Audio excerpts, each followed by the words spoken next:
Греъм Кери се засилва, стреля, ЦСКА реализира. Хладнокръвно изпълнение от Греъм Кери, което изпрати Светослав Вуцов в грешния ъгъл. Сега Димитър Евтимов ще се изправи срещу Георги Вълчев. Вълчев за топката. О, безапелационно изпълнение. Какви нерви се изискват, за да може по подобен начин да изпълниш Дуспа? Може би на този отговор трябва да отговори самия Георги Вълчев, защото това изпълнение не остави никакъв шанс на иначе.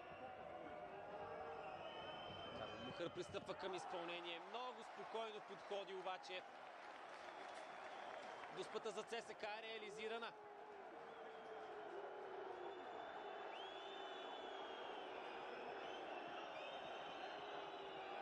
На тези нерви също доста хора биха завидяли. Димитър Стоянов се засилва, стреля и също е точен.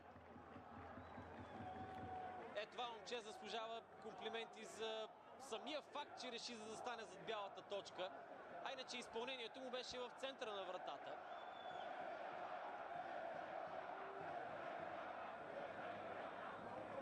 Спокоен, един от най-сигурните си изпълнители. Вместо това, сега Мосилга и той е сигурен. Още един гол за ЦСКА при Дуспите. 5-4 общ резултат.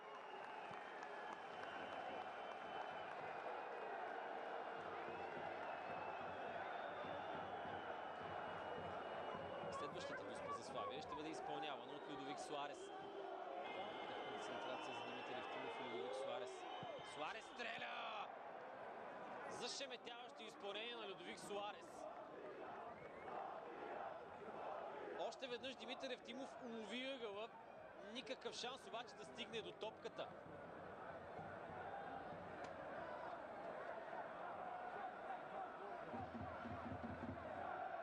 Фантастично изпълнена Дуспа от Людовик. Присъедини към червените в хода на сезона. Засилва се Томас Лам, стреля. Той също изпраща топката право в ъгъла.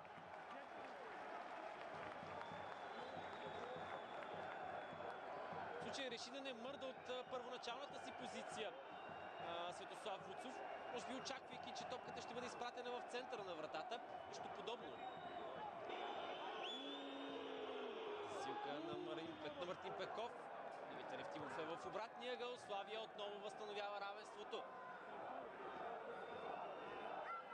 4-4 при Дуспите. Общ резултат 6-6. ЦСКА се насочва към своята финална пета Дуспа от редовните изпълнения. Зад топката ще застане Жорди. Жорди Кайседо с изпълнение, което е точно още един гол за ЦСКА. 5 от 5 при червените в първите 5 Дуспи.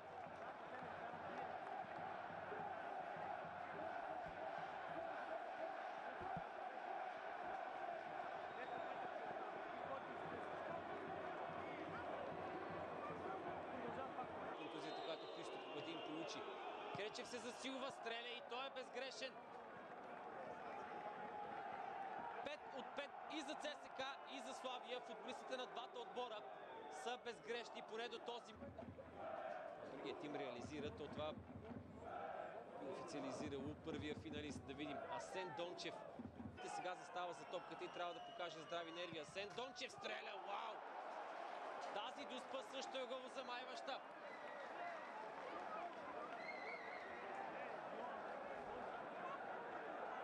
Футболистите и на двата отбора демонстрират страхотни нерви. И завидно спокойствие също така. Силва се Кристиан Добрев. Неговото изпълнение също е брилянтно. За първите 12 изпълнения нямаме грешка. Пъти Димитър Евтимов хващаше ъглите, само че точно при тези Дуспи играчите на Славия спращаха топка, която е невъзможно. Менокох с изстрел, който обаче не намира вратата. Грешка на ЦСКА, грешка на Менокох и сега белите биха могли при точно реализирана Дуспа да си осигурят място в финала. Капитана на ЦСКА Менокох не оцели вратата, а Никита Николаевич ще има възможността да бие решителната Дуспа за Славия. Гол тук за белите ще изпрати Славия Славия на финал в турнира за купата на страната. Визирана Дуспа тук, този спор приключва. Никита Николаевич стреля.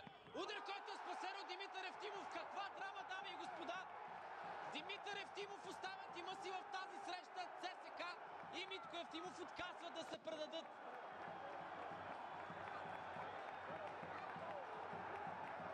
Тази Дуспа на Никита Николаевич нямаше нито сила, нито точност. Да не говорим, че топката е изпратена на перфектната за вратаря височина, при която той може да реагира по максимално удобния начин. Този матч не приключи и в този момент. Дуспите продължават. Най-силните футболисти на ЦСКА, един от най-постоянно играещите футболисти на червените. Мазико осигурен. Седми гол при Дуспите за червените. 7-6. Сега Кемел Унгуена ще се изправи срещу Димитър Евтимов, който може би е събрал допълнително самочувствие от предходната Дуспа, която хвана.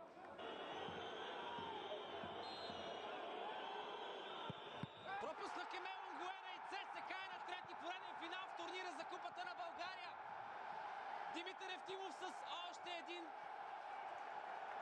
уловен удар от бялата точка на футболист на Славия и в цялата тази драма тази вечер на стадион Българска армия ЦСКА някак си оцелява. Червените се разходиха по доста тънък лед. Червените може би до голяма степен и разочароваха с цялостното си представяне своите фенове. Само че Димитър Евтимов